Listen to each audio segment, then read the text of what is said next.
Sir मैंने क्या किया है? आपने जाना ही नहीं। मैंने क्या किया है? You are not supposed to move over there. करने की बात नहीं, गाड़ी में बैठो। गाड़ी में ना, अच्छा ऊपर चलने दे, गाड़ी में बिठा दो अपने आराम से। आप मुझे छोड़िए। अरे सॉरी सर, आराम से बैठ जाओ। सर एक मिनट पहले आप मुझे आंसर कीजिए। आप बैठ जाओ।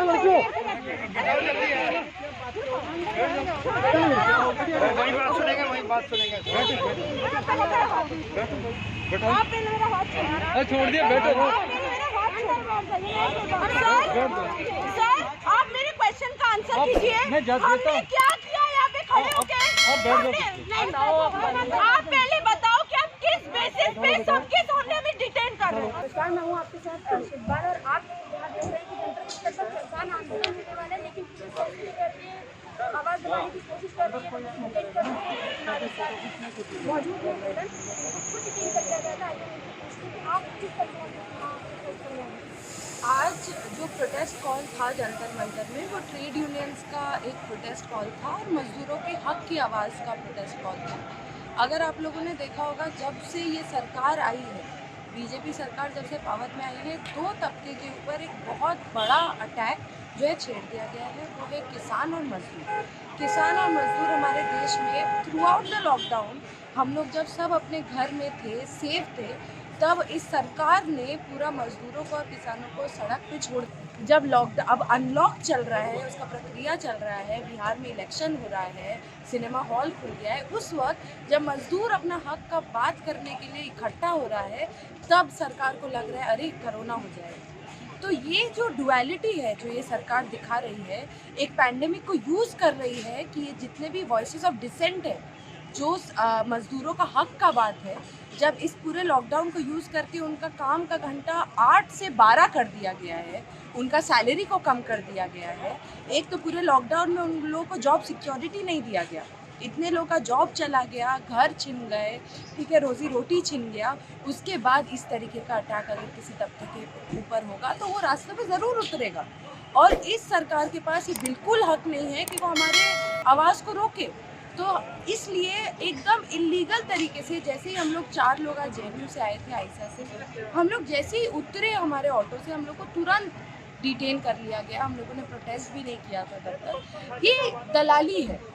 दिल्ली पुलिस आप देखें तो अमित शाह के अंडर काम करती है और बिल्कुल अमित शाह की दलाली कर रही है। अमित शाह जो सरकार बीजेपी चला रहा है, वो बिल्कुल एंटी वर्कर है और एंटी फार्मर्स है, और उसी टाइप का लॉज कंटिन्यूसली 2014 से अब तक लोग ला रहा है, और उसी के चलते हम लोग को जिस तरीके का क्रैकडाउन हम महसूस कर रहे हैं, वो उसी के चलते है। तो आपको क्या लगता है कि सरकार हक पर मजदूरों के किसानों पर लात मारेगी? बिल्कुल उनके पेट पे लात मारे, और उससे भी पेट पे लात मारने से भी ज़्यादा उनको मोड ऑफ इनकम ही नहीं दे रहा है। उनका जो ऑटोनॉमी है, उनका जो हक है कॉन्स्टिट्यूशनल, उसके साथ खिलवाड़ कर रहे हैं। एक तो उनको प्रोटेस्ट नहीं करने दे रहे, उनका वर्किंग आवर बढ़ा दे रहे हैं। इतने दिनों से 1-2 महीना हो गया है, पंजाब और हरियाणा बंद पड़ा है, लेकिन सरकार को कोई फर्क नहीं पड़ रहा है। सरकार कोशिश कर रही है कि किसी भी तरीके से दिल्ली ना पहुंच पाई। क्यों नहीं पहुंचेगा भाई? जब इतने दिनों से ये लोग रास्तों पे उतर के आपको सुनाने की कोशिश कर रहे हैं अपना दिक्कतें, आप नहीं सुन रहे हो, तो उनको तो आना ही पड़ेगा ना। आगे ये उनकी मजबूरी है कि उनको आज दिल्ली में आना पड़ रहा है, और फिर भी आप नहीं आने दे रहे। आप इस तरीके से सबका वॉइस को कर्व कर रहे हैं। मैं यही बोलना चाहता हूँ कि हम छात्र, युवा जो भी हैं दिल्ली में, हम आज भी आए हैं मजदूरों के कॉल पे, हम कल भी आएंगे जब किसान पहुंचेंगे, और हम बिल्कुल सॉलिडारिटी में इन लोगों के डिमांड्स के साथ खड़े हैं। तो 3 वजह से आपको डिटेन कर लिया गया? हमने देखा किस तरह से आपको लोग घसीटते हुए ले जा रहे थे, तो क्या वजह थी? देखिए, डिटेन करने का बस एक ही रीज़न है कि ये सरकार डरती है प्रश्नों से। ये सरकार अगर सबसे ज़्यादा किसी चीज़ से डरती है तो वो ये है कि कोई संविधान का इस्तेमाल करके हम लोगों से वैलिड क्वेश्चन ना पूछ जाए, कोई संविधान का इस्तेमाल करके अपना हक लेके प्रोटेस्ट करने ना पहुंच जाए, क्योंकि उनको उससे दिक्कत हो। कितनी देर में इन लोगों ने आपको छोड़ दिया? हम लोग को जब यहाँ पे प्रोटेस्ट ख़त्म हुआ, जब यहाँ से सारे लोगों को भगाया गया, उसके बाद हमें छोड़ा गया, उन्होंने मेक श्योर किया कि हम किसी भी तरीके से प्रोटेस्ट को रीजॉइन ना कर पाए। तो आप क्या पुलिस की इस धमकी के बाद एक तरह से कि आप दोबारा ज्वाइन ना करें इस प्रोटेस्ट को, और क्या आप दोबारा प्रोटेस्ट का हिस्सा बनेंगे? बिल्कुल, हम लोग ये पुलिस का पहला धमकी नहीं है हम लोग को। हम लोग जेएनयू के स्टूडेंट्स हैं। हम लोग पुलिस के लाठी से, जेल से और पुलिस का जो वाटर कैनन है, सबसे बहुत अच्छे से वाकिफ़ हैं।